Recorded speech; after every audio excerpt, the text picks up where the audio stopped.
ভগ্নাংশ। এটা দেখো লবে আছে 3 হরে আছে 4, এটা কি হবে? এটাও হবে না, এটাও হবে না, এটাও হবে না, এটাও হবে না, তাহলে এইটা হচ্ছে অপ্রকৃত ভগ্নাংশ। এখন এইটা দেখো তো 2 নাম্বার, নিচের কোনটি মিশ্র ভগ্নাংশ? আমরা জানি কি মিশ্র ভগ্নাংশের সাথে সংজ্ঞা হলো কি একটি পূর্ণ সংখ্যার সাথে কি থাকবে? একটি প্রকৃত ভগ্নাংশ যুক্ত থাকবে, তাই না? যেটা কি ভগ্নাংশ?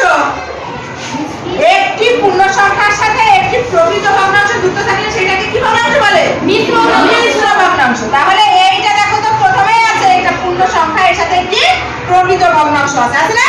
জি ম্যাম। লবে আছে 3 হরে আছে 5, তাহলে এইটাই কিন্তু মিশ্র ভগ্নাংশ। এইটা আমরা দেখি, এটা আছে লবে 4 হরে 5, তাহলে এটা কিন্তু প্রকৃত ভগ্নাংশ। এটা কি ভগ্নাংশ? প্রকৃত ভগ্নাংশ। এটা আছে লবে 7 হরে 2, এটা হয়তো অপ্রকৃত ভগ্নাংশ। এটা কি ভগ্নাংশ? অপ্রকৃত ভগ্নাংশ। এটা আছে কি ভগ্নাংশ? দেখো লবে আছে ছোট হরে আছে বড়, তাহলে এটা কি ভগ্নাংশ? প্রকৃত ভগ্নাংশ। তাহলে আমাদের এটা হবে না, এটা হলো না, এটাও হয়নি, এটা হচ্ছে মিশ্র ভগ্নাংশ। বুঝতে পারছো?